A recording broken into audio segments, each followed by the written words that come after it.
Hello everyone, this is Hazel, and I will be going through a reflective summary of my Folio 1 submission for character place and simulation. Week 1, Observation.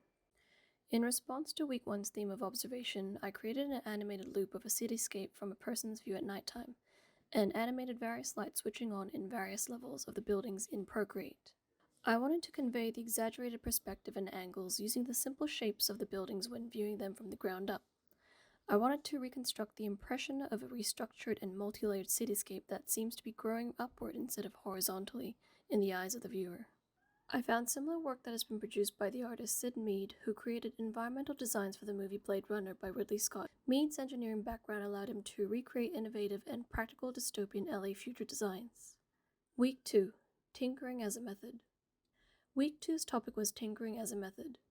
I decided to create an illusion of a 3D hole when viewed at an angle using 2D illustrated layers in augmented reality. The tools I used were Procreate for the 2D layers, which were then transferred as a Photoshop file to Adobe Aero. As my main practice of combining 2D animation and augmented reality, I wanted to demonstrate how the perception of depth can be achieved using simple flat layers that are layered upon each other to create an almost 3D shape in itself.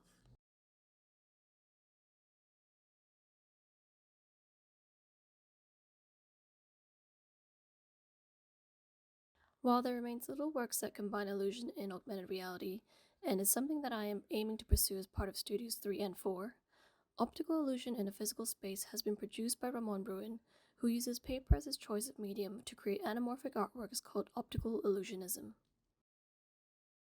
Week 3, Found Object.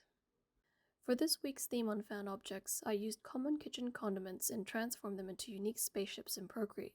The aim was to repurpose these items to something completely different to what their known purpose is.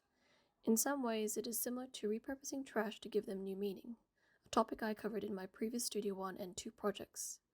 By giving these objects a new setting, I hope to convey the sense of creative freedom to be found even in one's own kitchen.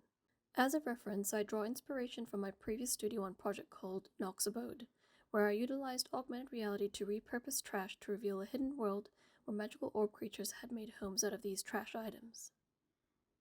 Week 4, Place. For Week 4's theme on place, I wanted to create a simple mock-up of a diegetic user interface of a student's view. I used Procreate to illustrate the assets and then migrated them onto Adobe Aero. However, Adobe Aero is still unreliable due to it still being in beta, which will explain why there is a white background that should technically not be there. I wanted to create a semi-realistic and futuristic view of a student in order to convey how the simple ideas of depth, perspective, and volume are heavily rooted in our reality and exists in our own story of the world.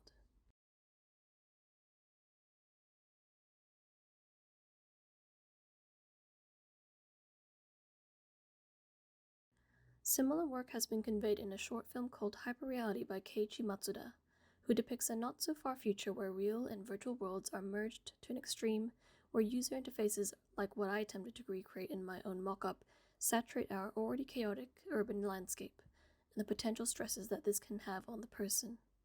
Week 5, Object-Oriented Ontology.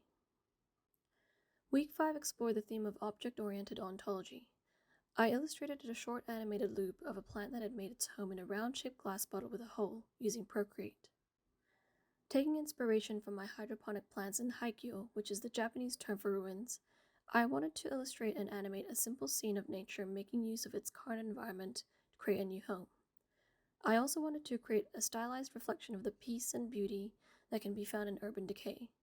Nature is powerful and, as we all can see, finds itself in the least likeliest of places. Similar work has been seen in various craft and DIY projects by people who repurpose various objects to serve as plant holders. One example comes from the website Capturing Wonderland, who provides a step-by-step guide on how to create planters out of vintage dishes. Reflection. Throughout the 5 weeks of exploring each theme, I have found that the grounding concept throughout is perception of depth and perspective. As my main practice of combining 2D animation and augmented reality, I utilized AR in some of the week's themes to see how I might be able to project objects or concepts differently. The results have been very informative to how I can expand on my existing projects. I particularly enjoyed the final objects I created from week 2 and 4. Week 2 focused on tinkering as a method, and I used this to tinker with the perception of creating depth from 2D flat images in AR. Week 4 focused on place, where I decided to use a first-person's view as the concept of place and created a visual diary diegetic user interface of a student. Both weeks enabled me to try 2 different concepts to project in AR, and it allowed me to consider enhancements and potential directions to take in my ongoing project for Studio 3 and 4.